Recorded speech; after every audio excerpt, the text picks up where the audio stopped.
I've decided to keep this channel going. I know I haven't posted in like ages, and I don't know if anybody will see this, but I've decided to post about the media, the other things, like just different things to talk about that I enjoy.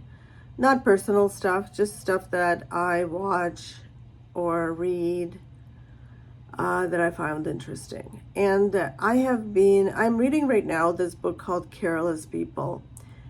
A lot of people have been reading that book. I saw it recommended in so many different places.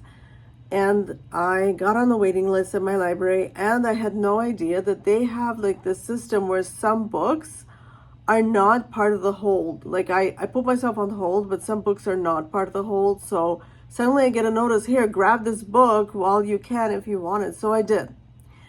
And I didn't know whether I wanted to read it because it's kind of like another another book of or another like fact of evidence, more evidence about how horrible these billionaires are. So, but I got to listen, and I decided to listen because I run out of things to listen to. Like even though there's like a million podcasts, sometimes I'm like, I want something different. So I started reading it, and it is actually a very, very interesting book. The person that writes it is very interesting. First of all, she has gone through her share of near-death experiences. It's crazy. She was like attacked by a shark, and then she almost died. I don't know why, but she almost died, and she was barely able to be resuscitated. They say that she basically saved her own life by speaking up when they thought that she was basically dead. Anyway, and so she writes about Facebook and her job in Facebook. And here's some things I learned. So, for one thing, what really, really shocked me, she was an employee, and she was kind of like a diplomat for Facebook, where she had to go and arrange different diplomatic ties to different countries, including Korea and China, even to places where Facebook had actually been banned. She would have to go, and some of these places were not the safest either for women or for Americans or for Facebook employees. And so they would sit in the room and actually decide that she was worth sacrificing if she went to these countries and actually got imprisoned.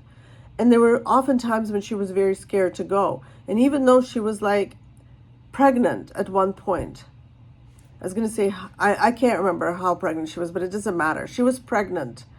And in a room, they decided that she would go to South Korea under the threat of being imprisoned, and that was an okay price to pay. And so at that point that she realized how little they cared about her. And I just thought it was astounding, but I think that it speaks to any kind of corporate culture. One time I was working, I worked from home a lot, and the power went out. And the power actually was out in the whole city.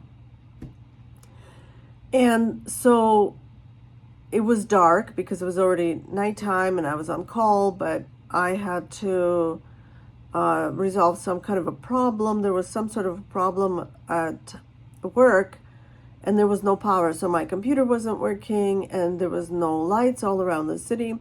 And I was talking to my manager, and she said, well, you have to go in. And I was pretty close to work, but still, I would have to drive with no lights in the city, no traffic lights, no overhead lights, nothing.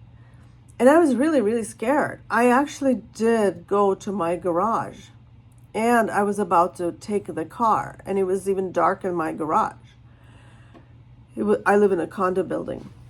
And then I turned around, and I said, oh, I can't do this. I'm scared to drive like in the middle of the night, or it wasn't the middle of the night, it was evening, but it was dark, with no traffic lights. Like, this is actually kind of a dangerous situation. And I went back upstairs back home.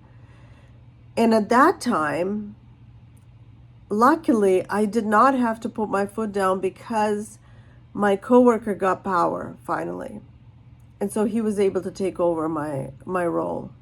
But yeah, this was I was a little concerned, like I was scared to drive. I don't know if my manager realized the danger, but she was always very, very stressed about her job. And I feel like she would have put me in that situation had I allowed her to, but I refused at the time. So, very interesting that, and this person who was friends, the writer, oh my gosh, I can't remember her name, but who was working at Facebook, she was, who was the writer, the writer of the book, who was working at Facebook, she was the diplomat kind of for Facebook. She said these people that were willing to let her go to prison in South Korea were her friends, were her work friends. And they did not say, like, no, that is unacceptable. That is an unacceptable outcome and price. Our business is not worth that. No, they didn't say that. They were willing to sacrifice that person that was their friend at work, whose families they knew, whose kids they knew, whose lives they knew. Okay, so didn't really expect that I would like this book so much. I thought it would be kind of half of a snooze fest, but it's actually a very, very interesting book. Okay, thanks for watching. Bye.